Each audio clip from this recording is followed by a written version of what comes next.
Top of the morning, Dan and Amy. Oh, to live in a world of trade-offs. You know, the real one. The Wall Street Journal opining. Real average hourly earnings rose 0.2% in September, but they're down 0.8% since a year ago.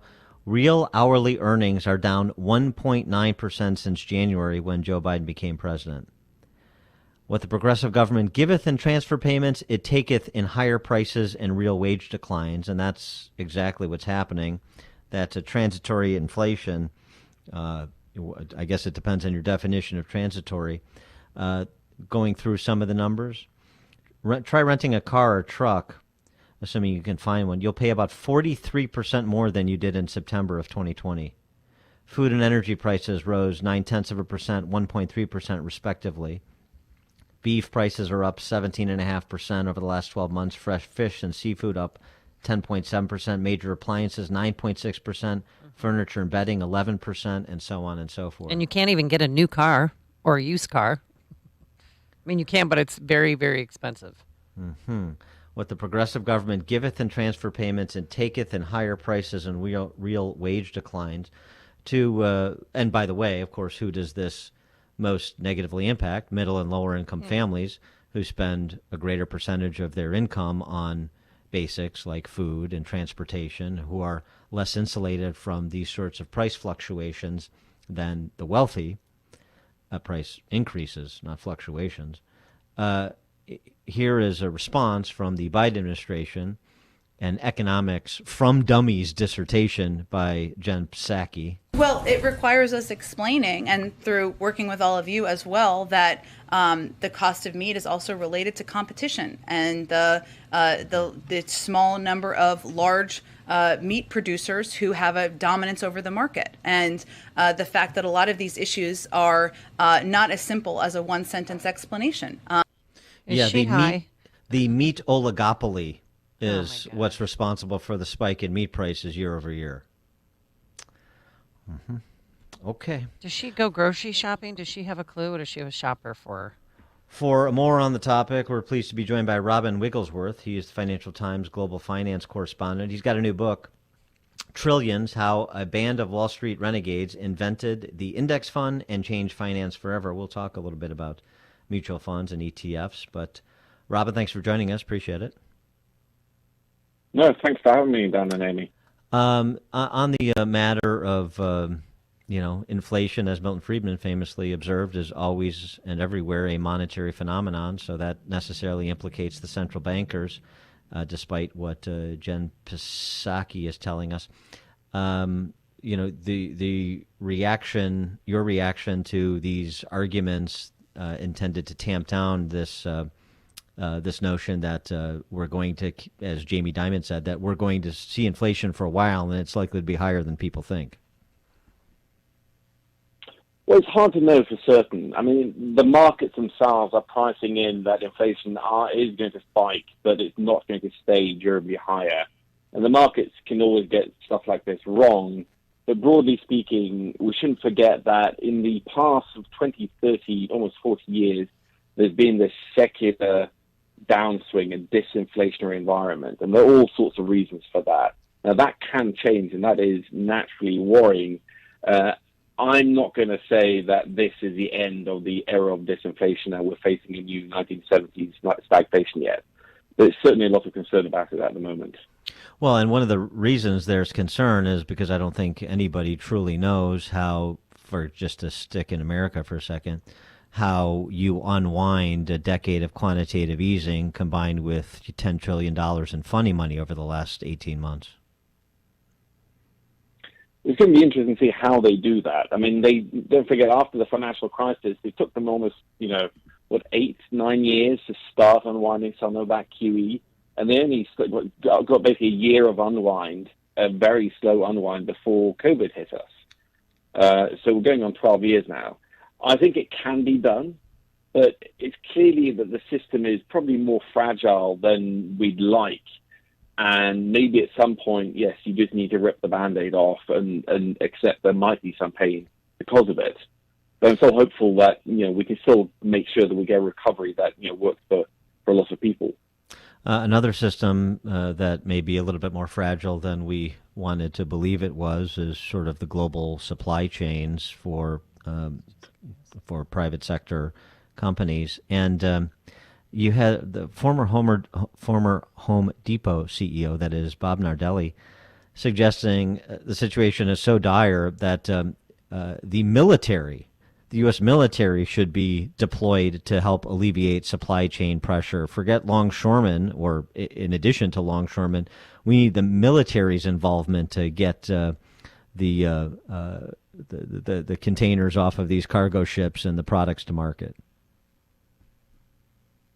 Well, I don't know what exactly the Army could do, really. I mean, they obviously have a lot of logistical expertise, and this does feel like it's becoming a real crisis, at least in some areas and some corners of the economy. But fundamentally, it's basically that we had a decade of underinvestment in a lot of areas of the economy because of the recovery from the financial crisis, both in the U.S. and globally, was really disappointing. Then we had this massive COVID shock that was shut down the global economy overnight. And we all started again, and we all want to go out and do stuff and buy stuff. And all these supply chains are basically just fraying or sometimes even snapping under the pressure. So I do worry that this might not be as transitory because it's just going to take time for us to build new tankers, get new ports built, even in some cases. Yeah.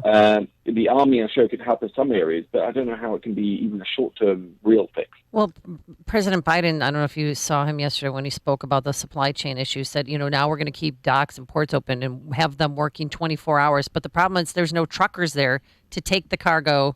When it's taken off the ships, there's no trucks to bring them to deliver them to warehouses. So that's going to affect inflation in the long run. Yeah, exactly. I mean, one thing that maybe even I didn't really appreciate enough is, and we saw whispers of this occasionally when there were some trade tensions with China as well, but the global supply chains are just vastly more complicated and maybe even more fragile than we sometimes appreciate. So we've gotten so used to living in a world where you order something on Amazon or even going down to the shop, it's always going to be there, without appreciating just how many parts in that supply chain, whether it's truckers, loggers, port workers, the whole works. We need everything functioning perfectly. And if one part of that breaks down, it ripples incredibly quickly. Maybe that's the lesson here, really, that actually this is way more fragile and difficult than we expected.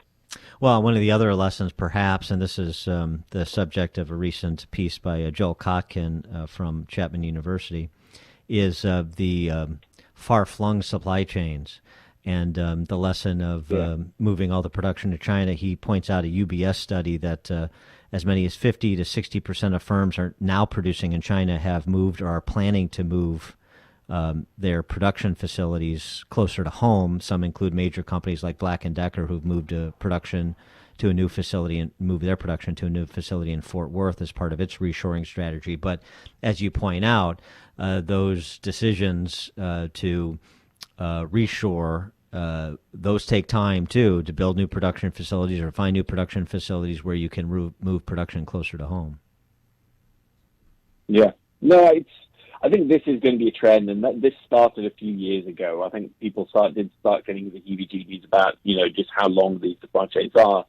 The reshoring is clearly going to be a big trend for all sorts of reasons, and maybe hopefully at some point we might see some real wage gains for ordinary people, which there haven't been a lot of them for the past 20 years.